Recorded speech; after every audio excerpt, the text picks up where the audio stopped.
Bismillahirrahmanirrahim. Ini saya baca supaya dapat berkahnya ulama-ulama dulu, karena ini dikarang oleh ulama yang dipakai rujukan seluruh dunia. Begini, qala Ibnu Taimiyah, ma'rifatu sababin nuzuli yu'inu ala fahmil ayat.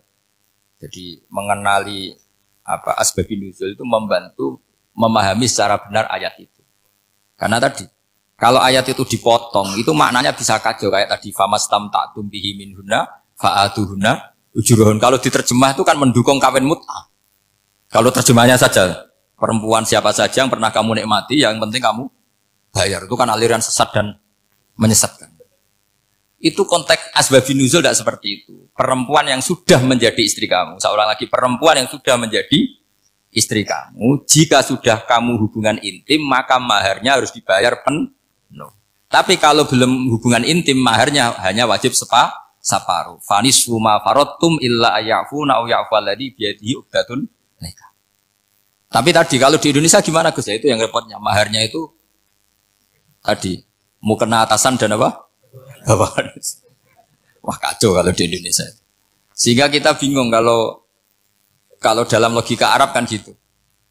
Bayangannya kalau cerai, kata Allah fala ta'khudhu min syai'at. Harta yang sudah kamu berikan ke istri jangan diambil lagi. Sampai dilarang ngambil itu karena jumlahnya banyak sehingga kepikiran ngambil. Kalau di Jawa nggak usah dilarang, sudah tidak akan ngambil karena rukuhnya sudah lusuh.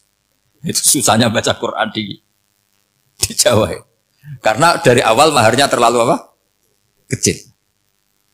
Terus beliau Imam Suyuti termasuk di sini menyontohkan yang pasti salah kalau difahami, yaitu tadi ayat fa'inama tuwallu fasamman wajib.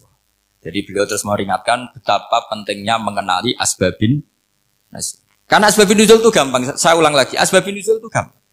Gampangnya begini ya, kan ada satu peristiwa. Misalnya begini, Rasulullah itu kan mengkritik penuhanan Lata dan Uzza. Berhala-berhala itu dituhankan, dikritik sama Rasulullah.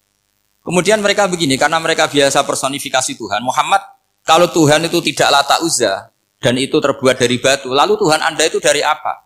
Amin fiddotin audhabin, lalu Tuhan Anda ini dari emas apa dari perak? Karena mereka nggak bisa membayangkan Tuhan tanpa dipersonifikasi.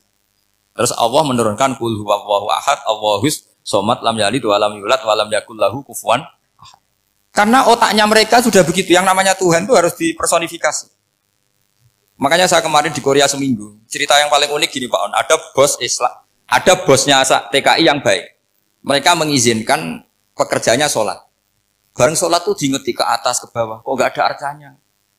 Sehingga setelah sholat dibilang, apa saya berikan berhala sekalipun? Karena nggak kebayang ada orang sholat kok tanpa berhala, tanpa Tuhan. Yang kamu sembah itu mana? Kok nggak ada? Apa tak belikan? Jadi unik. Nah teman saya yang satu unik lagi. Dia termasuk pegawai Garuda. Yang derekno saya ke Korea itu orang pegawai Garuda. Dia karena orang kaya biasa ke Eropa kemana-mana. Singkat cerita dia sholat di mall. Karena nganggep Korea itu sudah negara maju kayak Eropa. Setelah sholat di mall pas asar itu, security-nya nelpon polisi. Pak polisi, di sini ada ritual teroris. Jadi kalau menamakan sholat itu ritual teroris. Jadi artinya apa? Ritual-ritual yang kita lakukan itu macam-macam cara pandang. Orang ateis itu kan Cina, kan Korea itu kan ya Cina lah, Korea, Jepang, RRC itu kan sipit. Itu ya yang namanya ibadah sembahyang harus ada patungnya atau ada arcanya atau ada benda-benda. Orang Islam kan nggak ada sama. Makanya mereka itu kok bisa?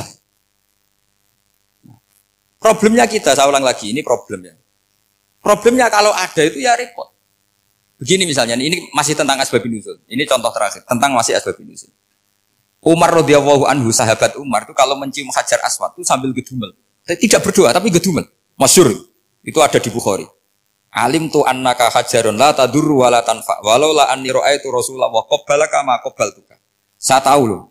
Nyium Hajar Aswad dicium, tapi sambil gedumel. Saya tahu loh, kamu hanya batu, enggak mandoroti, enggak manfaati. Kamu jangan GR, saya cium itu jangan GR. Kalau saja saya tidak melihat Rasulullah mencium kamu, maka saya ada sudi nyium kamu. Dah gitu aja. Terus itu tiap nyium Hajar Aswad itu tidak doa. Kalau kamu kan enggak minta kaya, minta macam-macam. Kalau Umar malah gedumel. Nah, kenapa demikian? Itu ada asbabun nuzulnya. Umar itu saksi sejarah. Ketika Rasulullah Fathi Mekah, Nabi kan tawaf terus mencium Hajar Itu di belakang masih banyak orang kafir. Kebetulan Umar masih di sana. Sudah Islam Umar, tapi dia di belakang. Dengar orang-orang kafir, Muhammad itu tua aneh. Katanya melarang nyembah batu. Ternyata dia nyembah batu. Jadi Nabi nyium Hajar Aswad itu dikira nyembah. Katanya ngelarang nyembah batu, tapi dia kok nyembah batu. Karena Nabi mencium Hajar Aswad. Nah karena untuk menghilangkan stigmasi itu, Umar tiap nyium Hajar Aswad ngomong gitu. Ada kan ada sound system, mungkin jadi sound system. Supaya jelas bahwa penciuman ini bukan karena menyembah. Artinya mudah sekali kenapa Umar ngomong gitu. Karena asbabun nuzulnya seperti itu. Coba kalau kamu tidak tahu asbabun nuzul, Umar maksudnya gimana? Gak doa, gak apa kok malah ngomong gitu kan. Tapi kalau kamu tahu asbabun nuzul Umar itu yang mendengar komentar orang sama ketika kita tawaf itu kan 3 pertama kan kita lari-lari kecil. Itu ceritanya juga gitu. Rasulullah itu hidup di Medina, terus diterkenalkan miskin. Medina itu kota wabak, kota penyakit, endemik. Dulu Medina, Yasrib itu kota endemik. Sehingga kata orang kafir-kafir Mekah, yaji uliha dal bait kaumun qad wahanat huma Yasrib. Nanti akan datang satu komunitas kaum yang sudah lemas karena kena penyakit TBC dari Yasrib. Nabi dengar itu makanya terus bilang ke para sahabat, tunjukkan kalau kamu kuat dengan cara lari 3 kali. Terus pakai pakaian yang kelihatan maco, yaitu yang dipakai lelaki-lelaki. Bahunya dikelihatan. Nah, setelah Rasulullah wafat, Umar menggantikan beliau setelah Abu Bakar. Umar bilang gini, sebetulnya tawaf seperti ini, yaitu lari pertama 3 putaran pertama lari dan memperlihatkan pundak seakan-akan orang maco itu sudah enggak perlu. Karena alasan itu sudah tidak ada. Tapi ini tinggalan Rasulullah, maka jangan rubah ya tetap seperti ini. Akhirnya meskipun sudah tidak ada alasan tadi menjawab stigmasi orang kafir, tetap tawaf seperti itu. Jadi memang agama itu unik. Kadang kita harus tahu alasannya, tapi alasan itu kalau menjadi mahatul hukmi, pijakan hukum sah. Misalnya kamu terus bilang gini, ya berarti tawaf sekarang bebas, gak perlu seperti itu. Karena alasan itu sudah tidak ada.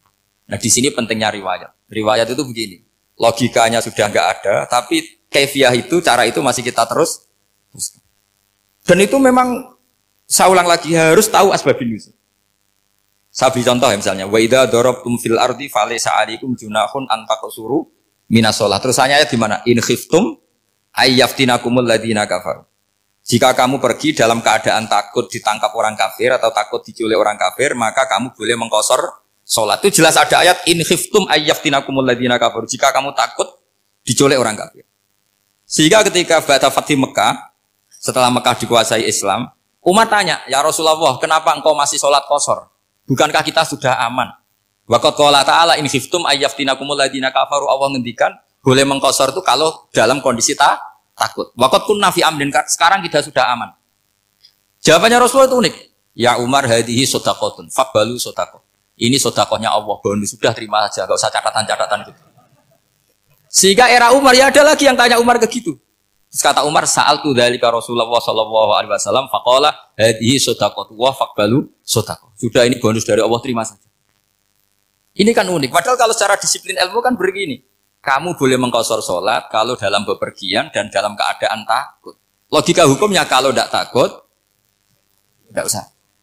Sama seperti begini. Kamu kalau pergi jauh seperti saya Pak On, itu ngosor sholat apa enggak ngosor kan? Alasannya kalau kosor itu, kalau pergi itu masyakot, repot. Sekarang pergi kita pakai Alphard, pakai Innova, bawa uang, disupirin, itu masyakot enggak? Enggak kan? Tetap boleh jamak enggak? Boleh. Sebenarnya kamu jamak itu karena pengetahuan hukum apa karena enak jamak? Kalau alasannya masyakot, kan sekarang sudah ada. Enggak repot. Ya sudah pakai hadis tadi, ini hadiah, terima saja. Jadi makanya agama itu riwayat. Tapi ada saja ulama yang agak balik loh. Agak balik gini, banyak juga ulama misalnya duwe gawe, ibunya sakit terus ribet jamak sholat. Kenapa? Ribet ngurmat ibu. Makanya ada saja kiai yang duwe gawe mantu itu terus jamak sholat, tapi jangan ikuti. Tapi ada saja karena alasannya jamak itu karena apa? Repot. Ya ada saja, tapi ya jangan ditiru. Cuma saya ini cerita yang analisis hukum itu memang agak-agak unik. Jadi tadi kadang Nabi itu ditanya, ya Rasulullah, kita dulu boleh jamak qasar ini kan karena in khiftum ayyaftinakumul ladzina kafaru, takut diancam orang kafir. Sekarang aman, kenapa tetap jamak? Jawabannya Nabi, ini hadiah, terima saja. Ya ada sahabat yang bantah, kenapa Nabi? Allah itu zat yang baik, kalau sudah ngaji bonus nggak pernah ditarik lagi.